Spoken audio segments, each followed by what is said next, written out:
ഇലാഞ്ചി. Yes, നമ്മൾ coconut ആദ്യം വറുക്കുന്നതാണ്.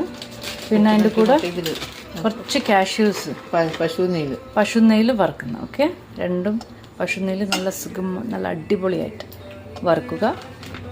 ഇതിൽ കുറച്ച് ശർക്കര ഇട്ടിട്ടുണ്ട്, ശർക്കര പൊടി, ജാഗരി.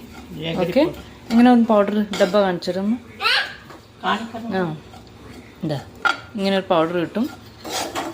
ഇത് ഇട്ടാൽ കുറച്ച് ഈസി ആയി പണി. ഓക്കെ, പാരലലി നമ്മൾ മൈദ ദോശ ഉണ്ടാക്കാൻ പോകുന്നത്. ഇത് മൈദ മാവിൽ ഉപ്പിട്ടിട്ട് അത് ലൂസാക്കിയിട്ടിടുന്ന.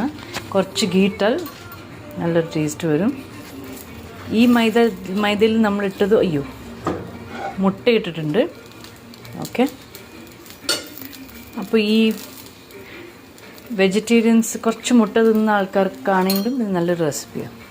ഇത് കഴിഞ്ഞ് മൈദ ദോശ ഉണ്ടാക്കി കഴിഞ്ഞിട്ട് ഇതാണ് ഈ ഉണ്ടാക്കിയ കൂട്ട് റോൾ ചെയ്തിട്ട് ഈ റൊട്ടിയിലേക്ക് റോൾ ചെയ്തിടാം. ഇങ്ങനെ അടിപൊളി, ഇതൊരു സൂപ്പർ സ്വീറ്റിഷ് ആയിട്ട് മാറുന്നുണ്ട്. എൻ്റെ ഒരു കത്തി എടുത്തിട്ട് ഇങ്ങനെ മുറിക്കും.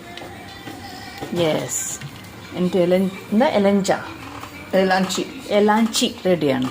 ഓക്കെ, ഇത് നിങ്ങളെ ഗസ്റ്റിനോ അല്ലെങ്കിൽ വീട്ടുകാർക്കോ എപ്പോൾ വേണമെങ്കിലും പെട്ടെന്ന് ഉണ്ടാക്കാൻ പറ്റിയത്. റൈറ്റ്, കാണിച്ച് വീഡിയോ. Okay, done. ഇത് കണ്ണൂരിൻ്റെ ആണ്.